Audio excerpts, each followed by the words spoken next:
kristalnu staklu akademskog kitvara Mihajla Števika Jesak na kamenu. Molim ravnatelja muzeja Vinara, gospodina Tugomira Lušića, za uvodnu riječ.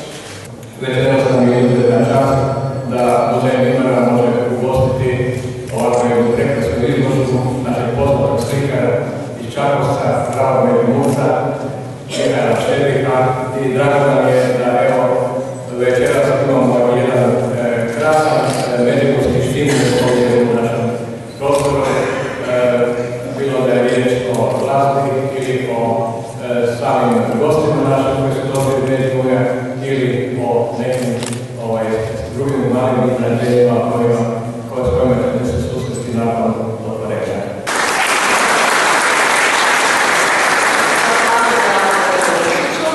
Sada molim gospođu Vladu Datković-Pukovčan, muzejsku savjetnicu muzeja Vinara, da vas riječi.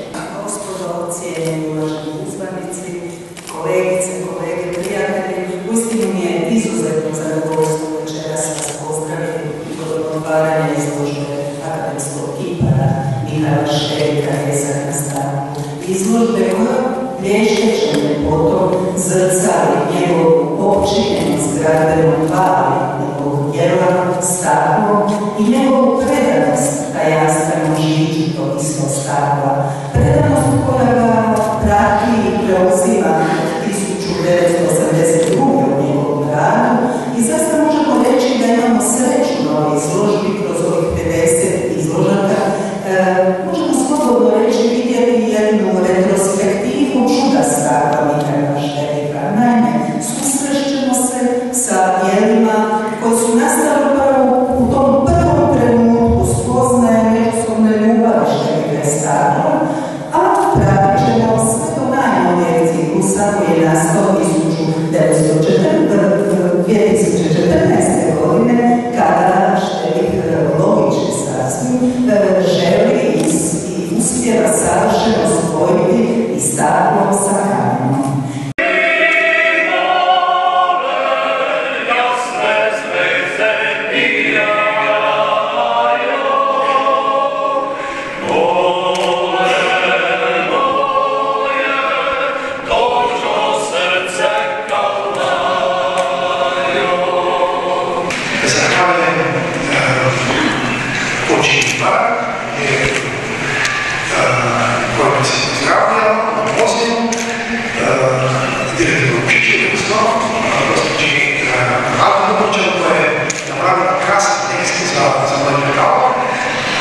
I zahvaljujem se Međimurskoj potporu i naravno hvala draga publika koja je svojim dolaskom učinila ovu posvećenost takvom pogledu u među vama vidim moje drage prijatelje pjesnike, hajku pjesnike, vidim moje sportaše, moje strelčare, vidim Međimurce, moju generaciju i još jednom svima vam hvala na dolasku. Nadam se da s ovom izložbom neću stati. Hvala još jednom.